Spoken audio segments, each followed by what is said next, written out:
Bharat Pankhania, expert en maladies infectieuses à l'université d'Exeter. C'est notre rubrique Vue de l'extérieur ce soir. Bonsoir Bharat Pankhania, merci d'être avec nous en direct sur RT France. Ces derniers jours, le nombre de cas positifs, de décès, d'hospitalisation a augmenté de plus de 20% au Royaume-Uni. Des chercheurs alertent. Désormais, c'est le début d'une troisième vague, selon vous ? Nous espérons que ce n'est pas le cas, mais il faut être très prudent.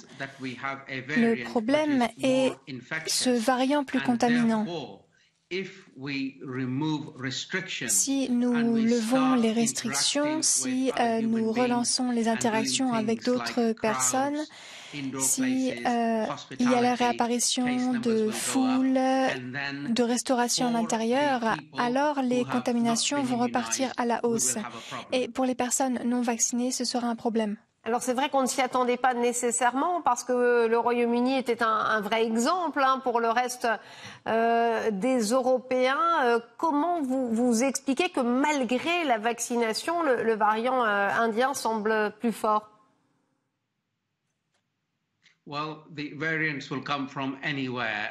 Les variants apparaissent n'importe où et un variant plus contagieux, c'est un vrai problème. Le Royaume-Uni est en avance en matière de vaccination, mais tout le monde n'a pas été complètement vacciné. Et ce variant circule beaucoup dans certaines régions et il est plus contagieux pour les personnes qui ne sont pas pleinement vaccinées, notamment pour les personnes les plus jeunes. C'est ce qui pose problème, c'est vraiment le casse-tête. Alors, la clé peut-être du problème, c'est aussi l'espace entre les deux doses. On rappelle que ça a été augmenté au Royaume-Uni pour pouvoir vacciner davantage de monde. Ça devient une mauvaise décision aujourd'hui. Ce n'est plus souhaitable de garder autant d'espace entre les deux doses ? Je ne pense pas que le problème, c'est l'écart entre la première et la seconde dose. Le problème, c'est ce variant qui est plus contagieux. Il est donc plus facile de tomber malade. Le deuxième problème, c'est la pression politique de tous les horizons de lever les restrictions le plus rapidement possible à partir du 21 juin.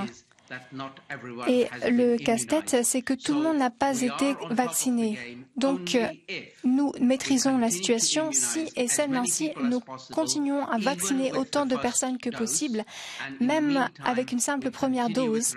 Et il faut maintenir dans le même temps des restrictions au-delà du 21 juin. Cela sera dans l'intérêt de la nation. On lit souvent dans la presse que AstraZeneca, qui représente, on le rappelle, une grande partie de la vaccination au Royaume-Uni, affiche une efficacité modérée face aux variants indiens. Est-ce que c'est là aussi que le bât blesse tout de même ? Je ne pense pas qu'il faut s'inquiéter de l'efficacité d'AstraZeneca contre le variant. En général, le vaccin protège, le vaccin évite les hospitalisations, notamment en unité de soins intensifs et les décès. Donc même si l'on n'est pas totalement protégé, en tout cas, on ne finira pas à l'hôpital. Donc cela est toujours le cas. Et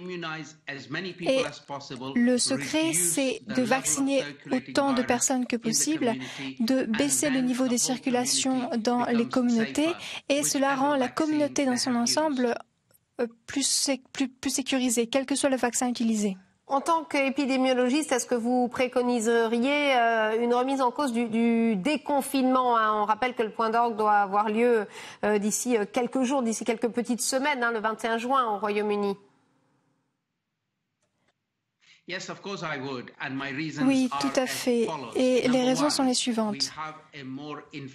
Tout d'abord, nous sommes face à un variant plus contaminant. Il est donc plus facile de se retrouver infecté. Si beaucoup de personnes sont contaminées, alors ces personnes jeunes finiront à l'hôpital en partie et certaines personnes mourront même. Il est donc important d'adopter la stratégie suivante. À partir d'aujourd'hui, aussi rapidement que possible, il faut développer, il faut créer un groupe afin de vacciner aussi rapidement que possible et si possible 24 heures sur 24. Dès la première injection, une certaine mesure de protection s'installe.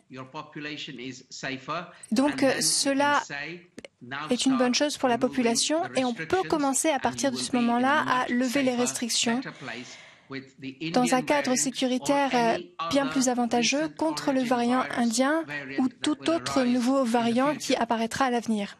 Merci Bharat Pankhania, expert en maladies infectieuses à l'Université d'Exeter, d'avoir été avec nous en direct sur RT France.